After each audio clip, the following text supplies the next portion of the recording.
ನಮಸ್ಕಾರ ಸ್ನೇಹಿತರೆ, ನನ್ನ ಯೂಟ್ಯೂಬ್ ಚಾನಲ್ ವೀಕ್ಷಕರಿಗೆ. ನಾನಿವತ್ತು ಕಲ್ಯಾಣ ಕರ್ನಾಟಕ ರಸ್ತೆ ಸಾರಿಗೆ ಸಂಸ್ಥೆ KKRTCಯಲ್ಲಿ ಹೊರಗುತ್ತಿಗೆ ಆಧಾರದಲ್ಲಿ ಚಾಲಕರ ನೇಮಕಾತಿ ನಡೆಯುತ್ತಿದೆ. ಹೊರಗುತ್ತಿಗೆ ಆಧಾರ ಅಂದರೆ ಒಬ್ಬರಿಗೆ ಟೆಂಡರ್ ಕೊಟ್ಟಿರ್ತಾರೆ. ಯಾರು ಟೆಂಡರ್ ತೊಗೊಂಡಾರೋ ಅವರು ಚಾಲಕರು ಬೇಕಂತೇಳಿ ಅಡ್ವರ್ಟೈಸ್ ಕೊಟ್ಟಿದ್ದಾರೆ.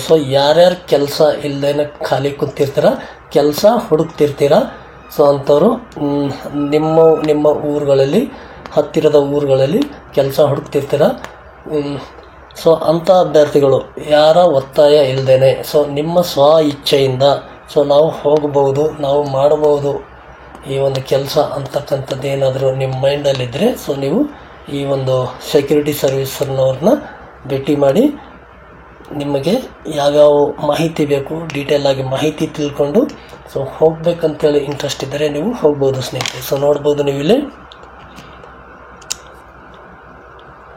ಬಸ್ ಚಾಲಕರು ಬೇಕಾಗಿದ್ದಾರೆ, ಕಲ್ಯಾಣ ಕರ್ನಾಟಕ ರಸ್ತೆ ಸಾರಿಗೆ ನಿಗಮ. ನೋಡ್ಬೋದು ಸ್ನೇಹಿತರೆ, ಸ್ಪಷ್ಟವಾಗಿ ನೋಡ್ಕೊಳ್ಳಿ. ಇದು ಗೌರ್ಮೆಂಟ್ ಅಲ್ಲ, ಪ್ರೈವೇಟ್ ಜಾಬು. ಹೊರಗುತ್ತಿಗೆ ಆಧಾರದ ಮೇಲೆ ನೇಮಕ ಮಾಡಲಾಗುತ್ತಿದ್ದು ಆಸಕ್ತಿ ಇರುವ, ನೋಡ್ಬೋದು, ಹೊರಗುತ್ತಿಗೆ ಆಧಾರದ ಮೇಲೆ ನೇಮಕ ಮಾಡಲಾಗುತ್ತಿದ್ದು ಆಸಕ್ತಿ ಇರುವ. ನೋಡಿ ಇಲ್ಲಿ ಅವರೇ ಸ್ಪಷ್ಟವಾಗಿ ಕೊಟ್ಟಿದ್ದಾರೆ. ಆಸಕ್ತಿ ಇರುವ ಚಾಲಕರು ಅರ್ಜಿ ಸಲ್ಲಿಸಬಹುದು. ಈ ಕೆಳಗಿನ ವಿಭಾಗದ ಘಟಕಗಳಲ್ಲಿ ಹುದ್ದೆಗಳು ಖಾಲಿ ಇರ್ತವೆ. ಯಾವೊಂದು ಡಿವಿಷನಲ್ಲಿ, ಯಾವೊಂದು ಡಿಪೋಗಳಲ್ಲಿ ಕೆಲಸಗಳು ಖಾಲಿ ಇದಾವೆ ಅಂತೇಳಿ ಎಲ್ಲರೂ ಡೀಟೇಲಾಗಿ ಕೊಟ್ಟಿದ್ದಾರೆ ನೋಡಿ. ನೋಡಿ, ಬಳ್ಳಾರಿ ಡಿವಿಷನ್, ಬಳ್ಳಾರಿ ವಿಭಾಗ, Ballari depot, Ballari 1 number depot, 2 number depot, 3 number depot, ಜೊತೆಗೆ Siruguppa depot, Sandur depot, Kurugodu depot. ಈ ಒಂದು ಡಿಪೋಗಳಲ್ಲಿ, ಬಳ್ಳಾರಿ ಡಿವಿಷನಲ್ಲಿ ಈ ಒಂದು ಡಿಪೋದಲ್ಲಿ ಡ್ರೈವರ್ ಹುದ್ದೆಗಳು ಖಾಲಿ ಇದ್ದಾವೆ. ನೀವು ಯಾರು ಹೋಗೋರು ಇಂಟ್ರೆಸ್ಟ್ ಇದ್ದರೆ ನೀವು ಈ ಒಂದು ಮೊಬೈಲ್ ನಂಬರ್ ಕಾಂಟ್ಯಾಕ್ಟ್ ಮಾಡಿ ಡೀಟೇಲಾಗಿ ತಿಳ್ಕೊಂಡು ಹೋಗೋ ಇಂಟ್ರೆಸ್ಟ್ ಇದ್ದರೆ ನೀವು ಹೋಗ್ಬೋದು. ನೆಕ್ಸ್ಟು ಕೊಪ್ಪಳ ವಿಭಾಗ, ಕೊಪ್ಪಳ ಒಂದು ಡಿವಿಷನಲ್ಲಿ ನೋಡಿ, Koppal depot, Kuknur depot, Kushtagi depot, Yelburga depot, Gangavathi depot. ಈ ಒಂದು ಡಿಪೋಗಳಿಗೆ ಯಾರು ಹೋಗ್ಬೇಕಂತ ಇಂಟ್ರೆಸ್ಟ್ ಇದ್ದರೆ ಈ ನಂಬರ್ಗೆ ಕಾಂಟ್ಯಾಕ್ಟ್ ಮಾಡಿ. ಇದು ನಂಬರ್ ಎಲ್ಲ ಸೇಮೇ ಇದೆ. ನೆಕ್ಸ್ಟು ಹೊಸಪೇಟೆ ವಿಭಾಗ, ಹೊಸಪೇಟೆ ಒಂದು ಡಿವಿಷನಲ್ಲಿ ನೋಡೋದಾದರೆ Hosapete depot, Hagaribommanahalli depot, Hadagali depot, Harapanahalli depot, Kudligi depot. ಈ ಒಂದು ವಿಭಾಗಕ್ಕೆ ಯಾರು ಹೋಗೋದು ಇಂಟ್ರೆಸ್ಟ್ ಇದ್ದರೆ ಇದು ಕೂಡ ಸೇಮ್ ನಂಬರೇ ಇದೆ, 9538566744. ಈ ನಂಬರ್ಗೆ ನೀವು ಕಾಂಟ್ಯಾಕ್ಟ್ ಮಾಡಿ ತಿಳ್ಕೊಳ್ಳಿ. ಜೊತೆಗೆ ರಾಯಚೂರು ಡಿವಿಷನ್, ರಾಯಚೂರು ವಿಭಾಗದಾಗ ರಾಯಚೂರು ಡಿಪೋ 1, 2, 3, ಟೋಟಲ್ ರಾಯಚೂರಲ್ಲಿ 3 ಡಿಪೋ, ಜೊತೆಗೆ ಮಾನವಿ ಡಿಪೋ, ಜೊತೆಗೆ ಸಿಂಧಾನೂರು ಡಿಪೋ, ಜೊತೆಗೆ ದೇವದುರ್ಗ ಡಿಪೋ. ಅದು ಕೂಡ ನಂಬರು ಸೇಮ್ ಇದೆ, ಮೊಬೈಲ್ ನಂಬರು. ಸೂಚನೆ ನೋಡಿ, 33% ಮಹಿಳಾ ಅಭ್ಯರ್ಥಿಗಳಿಗೆ ಮೊದಲ ಆದ್ಯತೆ ಕಲ್ಪಿಸಲಾಗುವುದು. ಇಲ್ಲಿ ಹೆಣ್ಮಕ್ಕಳು ಕೂಡ ಡ್ರೈವಿಂಗ್ ಕೆಲಸಕ್ಕೆ ಹೋಗ್ಬೋದು. ಇದಕ್ಕೆ ಹೋಗ್ಬೇಕಾದ್ರೆ ಏನೇನು ಬೇಕು ಅಂತ ಅವ್ರು ಹೇಳ್ತಾ ಇದ್ದಾರೆ ನೋಡಿ. ನೋಡ್ಬೋದು ಇಲ್ಲಿ ಆಸಕ್ತಿ ಇರುವ ಅಭ್ಯರ್ಥಿಗಳು ಕಡ್ಡಾಯವಾಗಿ ಈ ಕೆಳಗಿನ ದಾಖಲೆಗಳನ್ನು ಸಲ್ಲಿಸಬೇಕು.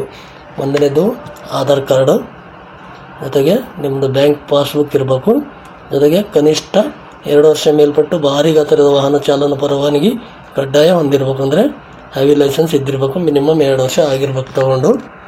ಜೊತೆಗೆ ಕನಿಷ್ಠ 7ನೇ ತರಗತಿ ಕಡ್ಡಾಯವಾಗಿ ಉತ್ತೀರ್ಣರಾಗಿರುವ ಅಂಕಪಟ್ಟಿ ಬೇಕು. ಅಂದರೆ ನೀವು ಕನಿಷ್ಠ 7ನೇ ಪಾಸ್ ಆಗಿದ್ದೀರಿ ಅಂಥೇಳಿ ನಿಮ್ಮ ಹತ್ರ ಮಾರ್ಕ್ಸ್ ಕಾರ್ಡ್ ಇದ್ದಿರಲೇಬೇಕು ಅಂತ ಹೇಳ್ತಾರೆ. ಜೊತೆಗೆ ನಿಮ್ಮ ಕ್ಯಾಸ್ಟ್ ಸರ್ಟಿಫಿಕೇಟ್, ಜಾತಿ ಪ್ರಮಾಣ ಕೇಳ್ತವ್ರೆ, ಪ್ರಮಾಣ ಪತ್ರ, ಜೊತೆಗೆ ಫಿಸಿಕಲ್ ಸರ್ಟಿಫಿಕೇಟ್ ಅಂದರೆ ಇಲ್ಲಿ ಹಾಸ್ಪಿಟಲಲ್ಲಿ ಕೊಡ್ತಾರೆ, ಮೆಡಿಕಲಲ್ಲಿ. ಅಂದರೆ ನಿಮ್ಮದು ಕೈ, ಕಾಲು, ಹೈಟು, ವೇಟು, ಜೊತೆಗೆ ಕಣ್ಣು, ಕಿವಿ ಎಲ್ಲ ಟೆಸ್ಟ್ ಮಾಡಿ ನಿಮಗೊಂದು ಫಿಸಿಕಲ್ ಸರ್ಟಿಫಿಕೇಟ್ ಕೊಡ್ತಾರೆ. ಆ ಸರ್ಟಿಫಿಕೇಟ್ ಕೇಳ್ತಾರೆ. ಜೊತೆಗೆ police verification certificate. Police verification ಅಂದರೆ ನಿಮ್ಮ ಮೇಲೆ ಯಾವುದೇ ಕೇಸ್ ಇಲ್ಲ, ಯಾವುದೇ ಕ್ರಿಮಿನಲ್ ಕೇಸಲ್ಲಿ ನೀವು ಭಾಗಿಯಾಗಿಲ್ಲ ಅಂತಕ್ಕಂಥದ್ದೊಂದು ಪೊಲೀಸ್ ಸ್ಟೇಷನಲ್ಲಿ ಸರ್ಟಿಫಿಕೇಟ್ ಕೊಡ್ತಾರೆ. ನಿಮ್ಮ ಹತ್ತಿರದ ಪೊಲೀಸ್ ಸ್ಟೇಷನ್ಗೆ ಹೋಗಿ ನೀವು ಒಂದು ಸರ್ಟಿಫಿಕೇಟ್ ತೊಗೊಂಡು ಸಬ್ಮಿಟ್ ಮಾಡಬೇಕಾಗುತ್ತೆ. ಜೊತೆಗೆ ಇತ್ತೀಚಿನ ಒಂದು 3 ಭಾವಚಿತ್ರ, 3 ಫೋಟೋ, ಪಾಸ್ಪೋರ್ಟ್ ಫೋಟೋ ಕೇಳ್ತವ್ರೆ. ಹೆಚ್ಚಿನ ಮಾಹಿತಿಗಾಗಿ ನೋಡ್ಬೋದು ನೀವು ಪೂಜಾಯ ಸೆಕ್ಯೂರಿಟಿ ಸರ್ವಿಸಸ್ ಬೆಂಗಳೂರು. ಸೊ ಈ ಬೆಂಗಳೂರು ಅವರು ಒಂದು ಈ ಟೆಂಡರ್ ತೊಗೊಂಡಿದ್ದಾರೆ. ಸೊ ಇಲ್ಲಿ ಮೊಬೈಲ್ ನಂಬರ್ಗಳು ಜೊತೆಗೆ ಕೊಟ್ಟಿದ್ದಾರೆ, 3 ಮೊಬೈಲ್ ನಂಬರ್ ಇದೆ, ನೋಡ್ಕೋಬೋದು ನೀವು ಇಲ್ಲಿ. ಸೊ ಯಾವ ಅಭ್ಯರ್ಥಿಗಳು ಇಂಟ್ರೆಸ್ಟ್ ಇದೆಯೋ, ಸೊ ಹೋಗ್ಬೇಕಂತ ಅನ್ಕೋತಿರೋ, ಕೆಲಸ ಇಲ್ಲ ನನಗೇನಾದ್ರು ಕೆಲಸ ನೋಡಿ ಅಂತ ಯಾರು ಕೇಳ್ತಾ ಇದ್ದಿದ್ರೋ, ಸೊ ಅಂಥ ಅಭ್ಯರ್ಥಿಗಳು ಯಾರು ಒತ್ತಾಯ ಇಲ್ಲದೇ ನಾವು ಬಸ್ಸನ್ನು ಡ್ಯೂಟಿ ಮಾಡಬೇಕಂತ ಅಂದ್ಕೊಂಡವರು, ಸೊ ನೀವು ಇವರನ್ನು ಭೇಟಿ ಮಾಡಿ ನೀವು ಕೆಲಸ ಗಿಟ್ಟಿಸ್ಕೋಬೋದು ಸ್ನೇಹಿತರೆ. ನೀವು ಕೆಲಸ ಗಿಟ್ಟಿಸ್ಕೊಳ್ಳೋಕೆ ಹೋಗಿದಾಗ ಅಲ್ಲಿ ನೀವು ಇನ್ನೂ ಏನೇನು ಕೇಳಬೇಕು ಅಂತಂದರೆ, ಈ ಕೆಲಸಕ್ಕೆ ಹೋಗಬೇಕಾದ್ರೆ ಏನಾದರೂ ಡೆಪಾಸಿಟ್, ಈ ಒಂದು ಕೆಲಸಕ್ಕೆ ಸೇರಬೇಕಾಗಿದ್ರೆ ಕೆಲವೊಂದು ಸರ್ವಿಸ್ನವ್ರು ಏನು ಮಾಡಿದರು, ಹಿಂದೆ ಡೆಪಾಸಿಟ್ ಕೂಡ ತೊಗೊಂಡಿದ್ರು. ಸೊ ಅಂಥದ್ದು ಏನಾದರೂ ಡೆಪಾಸಿಟ್ ಏನಾದರೂ ತೊಗೊಳ್ತಾರ, ಅಥವಾ ಜೊತೆಗೆ ಪೇಮೆಂಟ್ ಎಷ್ಟಿದೆ, ಸ್ಯಾಲ್ರಿ ಎಷ್ಟಿದೆ, ಜೊತೆಗೆ ಒಂದು ದಿನಕ್ಕೆ ಸ್ಯಾಲ್ರಿ ಎಷ್ಟಿರುತ್ತೆ, ರಜೆ ಹಾಕಿದರೆ ಸ್ಯಾಲ್ರಿ ಎಷ್ಟು ಕಟ್ ಮಾಡ್ತಾರೆ, ಜೊತೆಗೆ ನಿಮಗೇನು ವೀಕ್ಲಿ ಒಂದು ರಜೆ ಇರುತ್ತೆ, ಆಮೇಲೆ ತಿಂಗಳದಾಗ ಎಷ್ಟು ರಜೆ ಇರುತ್ತೆ ಅದನ್ನು ಕೂಡ ನೀವು ತಿಳ್ಕೊಬೋದು. ಜೊತೆಗೆ ಏನಾದರೂ ಆಕ್ಸಿಡೆಂಟ್ ಆಗಿದ್ದಾಗೆ ಸಣ್ಣ ಪುಟ್ಟ ಏನಾದ್ರು ಪ್ರಾಬ್ಲಮ್ ಆದರೆ ಏಜೆನ್ಸಿಯವ್ರು ನೋಡ್ಕೋತಾರೆ, ಇಲ್ಲ ಅಭ್ಯರ್ಥಿಗಳೇ ನೋಡ್ಕೊಳ್ಬೇಕಾ. ಸೊ ಇಂಥ ಒಂದು ಎಲ್ಲ ಮಾಹಿತಿನ ನೀವು ಕೂಲಂಕುಷವಾಗಿ ಅವ್ರ ಹತ್ರ ಕೇಳಿ ತಿಳ್ಕೊಂಡು ನಿಮಗೆ ಇಷ್ಟ ಆಗಿದರೆ, ನೀವು ಹೋಗಬೇಕಂತ ಅನಿಸಿದರೆ ನೀವು ಹೋಗ್ಬೋದು ಸ್ನೇಹಿತರೆ. ಯಾಕಂದರೆ ನೀವು ಹೇಳಿದ್ರಿ ನಾವು ಹೋದ್ವಿ ಸರ್, ಅವ್ರು ಅಷ್ಟು ಕೇಳ್ತಾ ಇದ್ದಾರೆ, ಗಾಡಿ ಏನೋ ಟಚ್ ಆದರೆ ನಮ್ಮದೇ ಪೇಮೆಂಟ್ ಕಟ್ ಮಾಡಿದ್ದಾರೆ, ಒಂದಿನ ರಜೆ ಹಾಕಿದರೆ ಅಷ್ಟು ಪೇಮೆಂಟ್ ಕಟ್ ಮಾಡಿದ್ದಾರೆ.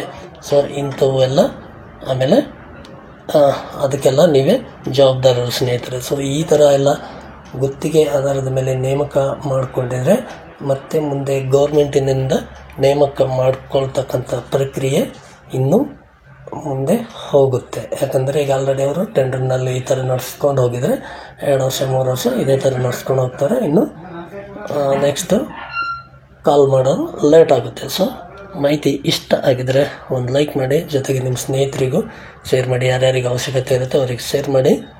ಜೊತೆಗೆ ನನ್ನ ಚಾನಲ್ನ ಯಾರು ಸಬ್ಸ್ಕ್ರೈಬ್ ಆಗಿಲ್ಲ ದಯವಿಟ್ಟು ಸಬ್ಸ್ಕ್ರೈಬ್ ಮಾಡ್ಕೊಳ್ಳಿ ಅಂತ ಹೇಳುತ್ತೆ. ಮತ್ತೆ ಸಿಗೋಣ ಮುಂದಿನ ವಿಡಿಯೋದಲ್ಲಿ. ನಮಸ್ಕಾರಗಳು.